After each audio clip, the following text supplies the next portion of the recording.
A gift from all of us, she announced. Applause. Smiles. Cameras. I looked closer. It was the apartment I paid off in full. My name? Gone. My brother's name in its place. My dad leaned in, voice low but steady. You have 30 days to vacate. I smiled. 1 day is enough. They didn't know I'd been waiting for something like this. That apartment was more than 4 walls. It was the first thing in my name.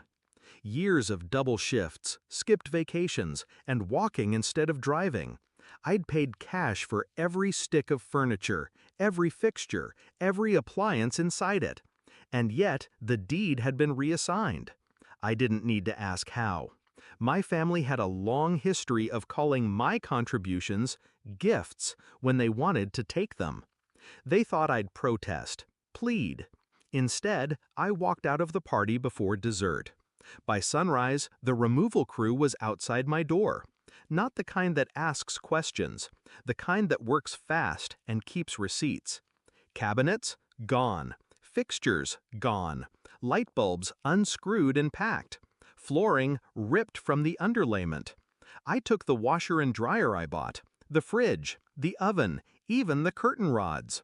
By noon, the apartment was an echo chamber of bare drywall and exposed wiring. At 6:41 p.m., my brother texted, "Is this a joke?"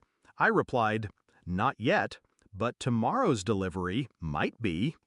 The truth is, I could have stopped there, but I didn't like leaving things half done. They wanted a gift, I'd give them one. I made a few calls, arranged a special delivery to the now empty apartment. At 9:03 the next morning, a flatbed truck pulled up to their curb. 2 movers carried in the first item, a massive, shrink-wrapped pallet. Then another, then a third. By the time they slit the plastic, the smell hit. 3 pallets, each stacked with hundreds of pounds of fertilizer. The kind landscapers use, heavy, dusty, and impossible to store neatly in a small space. I'd ordered it COD, cash on delivery, in my brother's name. The invoice was non-refundable.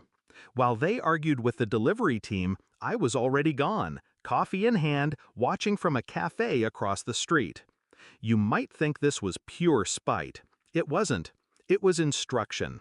They wanted to teach me that what's mine is theirs. I taught them that what's theirs can rot from the inside out. And the best part?